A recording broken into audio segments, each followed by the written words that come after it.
তো আপনাদের প্রত্যেকের জন্য বিরাট একটি সুখবর রয়েছে, বিশেষ করে আপনারা যারা প্রধানমন্ত্রী আবাস যোজনা গ্রামীণ প্রকল্পে আবেদন করবেন বা সরকারি ঘরের জন্য আবেদন করবেন। কারণ ইতিমধ্যেই কিন্তু প্রধানমন্ত্রী আবাস যোজনা গ্রামীণ প্রকল্পের নিয়ম পরিবর্তন করা হয়েছে। অর্থাৎ এবার থেকে পাকা দেওয়ালযুক্ত যাদের ঘর রয়েছে তারাও কিন্তু প্রধানমন্ত্রী আবাস যোজনা গ্রামীণ প্রকল্পে আবেদন করতে পারবেন। আজকে কিন্তু সরকারের পক্ষ থেকে অফিসিয়ালি সেটা ঘোষণা করা হয়েছে। যদি আপনার বাড়িতে ইটের দেওয়ালযুক্ত পাকা ঘর থাকে তবুও কিন্তু আপনি প্রধানমন্ত্রী আবাস যোজনা গ্রামীণ প্রকল্পে আবেদন করতে পারবেন। আগের যে নিয়ম ছিল, অর্থাৎ কাঁচা বাড়ি, মাটির বাড়ি কিংবা টিনের দেওয়াল এইরকম বা মুলি বাঁশের দেওয়াল এইরকম যে ঘর ছিল তারাই কিন্তু শুধুমাত্র প্রধানমন্ত্রী আবাস যোজনা গ্রামীণ প্রকল্পে আবেদন করতে পারতেন। কিন্তু এবার থেকে যদি আপনার বাড়িতে পাকা ঘর থাকে, ছাদযুক্ত ঘর ছাড়া, অর্থাৎ পাকা ছাদযুক্ত ঘর ছাড়া যে সমস্ত ঘর রয়েছে প্রত্যেকেই কিন্তু প্রধানমন্ত্রী আবাস যোজনা গ্রামীণ প্রকল্পের ঘর পাবেন এবং তারাও কিন্তু প্রধানমন্ত্রী আবাস যোজনা গ্রামীণ প্রকল্পে আবেদন করতে পারবেন। তো কিভাবে আপনারা প্রধানমন্ত্রী আবাস যোজনা গ্রামীণ প্রকল্পে আবেদন করবেন, অনলাইনে কিভাবে করতে হবে এবং অফলাইনে কিভাবে আবেদন করতে হবে, বিস্তারিত আজকের এই ভিডিও থেকে আপনারা জানতে পারবেন। পাশাপাশি আজকে সরকারের পক্ষ থেকে কি ঘোষণা করা হয়েছে সেটাও ভিডিওর মাধ্যমে দেখাবো। তো প্রথমে আপনারা দেখাই যে সরকারের পক্ষ থেকে অফিসিয়ালি কি ঘোষণা করা হয়েছে, অর্থাৎ প্রধানমন্ত্রী আবাস যোজনা গ্রামীণ প্রকল্পের ঘর কারা কারা পাবেন সেটা নিয়ে কি ঘোষণা করা হয়েছে সেটা আপনাদের দেখাই। তার পরবর্তী আমি দেখাচ্ছি যে আপনারা অনলাইনে বাড়ি বসে কিভাবে সরকারি ঘরের জন্য আবেদন করবেন বা অফলাইন কিভাবে আপনারা সরকারি ঘরের জন্য আবেদন করবেন। তো প্রথমে আপনারা ভিডিও ক্লিপটা দেখুন যে সরকারের পক্ষ থেকে কি জানানো হয়েছে। আর এইবারে যে আবাস যোজনার নাম আপনি যদি না ঢোকান, আবার কবে সার্ভে হবে? 5 বছর 10 বছর পরে সে মানুষটা 10 বছর পিছিয়ে যাবে, সে বাড়ির সুবিধা পাবে না। তার দোষটা কার হবে? আমাদেরই হবে যে সেই লোকটাকে আমরা সুবিধা দিতে পারলাম না। সরকার চেয়েছিল, সরকার টাকা দিয়েছিল, কিন্তু লোকটার বাড়ি বানিয়ে দিতে পারলাম না। এরকম আমাদের এখানে অনেক বাড়ি আছে যারা শহরাঞ্চলে কলকাতার আশপাশে বা ওই জেলাগুলোতে নিজেরা সম্পন্ন আছে, সেখানে বাড়িঘর করে নিচ্ছে, পাকা বাড়ি। কিছু টেকনিক্যাল প্রবলেম ছিল, টিনের বাড়ি, টালির বাড়ি, এসবেস্টরের বাড়িকে পাকা বাড়ি করে ধরা হচ্ছিল। কেন্দ্র যে আইন বানিয়েছে তার মধ্যে এইগুলো ছিল না। আমাদের এখানে ওইটা কি ধরেন, তাহলে তো আর কাঁচা বাড়ি নাই। আজকাল মাটির বাড়ি, খড়ের চাল কোথায় আছে? আর কেউ করে না, প্রায় নাই। তো মাটির বাড়ি হোক বা দেওয়ালে যদি পাকা হয়, ছাদ যদি কাঁচা থাকে, সেটাকে আমরা কাঁচা বাড়ি হিসাবে ধরবো। এটা মাননীয় শিবরাজের সঙ্গে কথা হয়েছে, মন্ত্রী বলেছেন ইয়েস। আমাদের মুখ্যমন্ত্রী আগেই ঘোষণা করেছেন যে ওটাকে আমরা কাঁচা বাড়ি করবো, আপনারা সার্ভে করুন। সেটা যারা সার্ভে করতে গিয়ে ভাবছে কি করবো, কিছু ভাবা দরকার নেই। তার ছাদ নাই, পাকা ছাদ, তো এটা কাঁচা বাড়ি ধরতে হবে, তাকে আমরা সুবিধা দেবো, জেনে রাখুন। সেই জন্য যারা এটা নিয়ে একটুখানি সন্দেহের মধ্যে আছে তাদের পরিষ্কার বলে দেবেন, যদি একটা দেওয়াল, দুটা দেওয়াল, তিনটা দেওয়াল থাকে, সাধারণত টালির বাড়ি করলেও 3 ফিট অব্দি পাকা দেওয়াল করতে হয়, নাহলে জল বৃষ্টিতে ঢুকে যায়।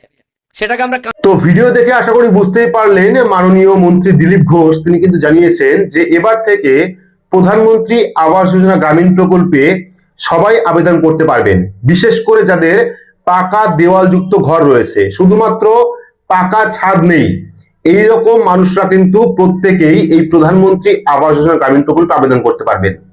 ধরুন আপনার একটা ঘর রয়েছে, সেই ঘরে সম্পূর্ণটাই ইটের দেওয়াল রয়েছে, পাকা দেওয়াল রয়েছে, কিন্তু ওপরে টালি রয়েছে বা টিন রয়েছে বা অন্য কিছু দিয়ে আপনি ছাদটা করেছেন, তবে পাকা ছাদ নেই, অর্থাৎ ঢালাই করা ছাদ নেই, তাহলে কিন্তু আপনি এই প্রধানমন্ত্রী আবাস যোজনা গ্রামীণ প্রকল্পে আবেদন করতে পারবেন। তো এই যে নিয়ম, এই নিয়মের ক্ষেত্রে কিন্তু অনেক মানুষ উপকৃত হবেন, বিশেষ করে যাদের পাকা দেওয়ালযুক্ত ঘর রয়েছে। তো এবার এই প্রধানমন্ত্রী আবাস যোজনা গ্রামীণ প্রকল্পে আপনারা অনলাইন কিভাবে আবেদন করবেন সেই পদ্ধতি আমি বলছি। তো প্রধানমন্ত্রী আবাস যোজনা প্রকল্পে অনলাইন আবেদন করার জন্য আপনারা গুগল প্লে স্টোর থেকে, স্মার্টফোন থেকে গুগল প্লে স্টোর ওপেন করবেন, সেখানে গিয়ে আবাস প্লাস লিখে সার্চ করবেন। তো আবাস প্লাস লিখে সার্চ করলে কিন্তু এরকম একটি অ্যাপ আপনার সামনে ওপেন হবে, যেটা সরকারি অ্যাপ। এই অ্যাপটিকে ডাউনলোড করবেন, ডাউনলোড করে কিন্তু আপনাদের সেলফ সার্ভের জন্য অনলাইন আবেদন করতে হবে। তো কিভাবে আপনারা অনলাইন থেকে বাড়ি বসে সেলফ সার্ভের জন্য আবেদন করবেন এই নিয়ে কিন্তু আমাদের ইতিমধ্যে ভিডিও আপলোড করা আছে। এই ভিডিও ডেসক্রিপশন বক্সে আপনারা সেই ভিডিওর লিংক পেয়ে যাবেন। বাড়ি বসে কিন্তু আপনারা ঘরের সার্ভের জন্য অনলাইন আবেদন করতে পারবেন। কিভাবে করতে হয় স্টেপ বাই স্টেপ দেখানো আছে, লিংকে ক্লিক করে ডিরেক্ট আপনারা ভিডিও দেখবেন এবং ভিডিও দেখে আপনারা অনলাইন থেকে আবেদন করতে পারবেন। এবার যারা যারা অনলাইন আবেদন করতে পারবেন না তাদের জন্য কিন্তু আরো একটা সুবিধা রয়েছে, আপনারা অফলাইনেও আবেদন করতে পারবেন। তো অফলাইনে কিভাবে আবেদন করবেন? অফলাইনে আবেদন করার জন্য আপনাদের স্থানীয় পঞ্চায়েত অফিস যেতে হবে। স্থানীয় পঞ্চায়েত অফিসে গিয়ে যারা এই ঘরের ডিপার্টমেন্টে রয়েছে তাদেরকে গিয়ে বলবেন যে আমার সার্ভের প্রয়োজন রয়েছে, অর্থাৎ আমার ঘরের দরকার, সেক্ষেত্রে আমার বাড়িতে সার্ভে করা হোক। তো এইটুকু বললেই কিন্তু আপনার বাড়িতে পরের দিন বা কয়েকদিন পরেই সার্ভেতে চলে আসবে। এবং আজকের বক্তৃতায় মাননীয় দিলীপ ঘোষ তিনি জানিয়েছেন যদি এখন আপনারা না অ্যাপ্লাই করেন সেক্ষেত্রে কিন্তু আগামী 10 বছর পর্যন্ত হয়তো এই প্রকল্পে আপনার নাম তুলতে পারবেন না। তাই যাদের ঘরের প্রয়োজন রয়েছে, যদি আপনার পাকা দেওয়ালযুক্ত বাড়ি থাকে তবুও কিন্তু আপনি এই প্রকল্পের জন্য আবেদন করতে পারবেন।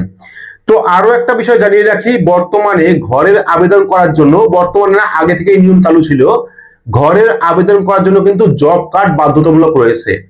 যদি আপনার কাছে জব কার্ড না থাকে তবুও আপনি ঘরের আবেদন করে রাখবেন অফলাইন ফর্ম ফিল আপে, মানে অফলাইনে গিয়ে আপনি পঞ্চায়েতে যাবেন, সেখানে ঘরের ডিপার্টমেন্টে যারা রয়েছে তাদেরকে বলবেন যে আমার বাড়িতে সার্ভের প্রয়োজন রয়েছে, আমার ঘরের প্রয়োজন রয়েছে।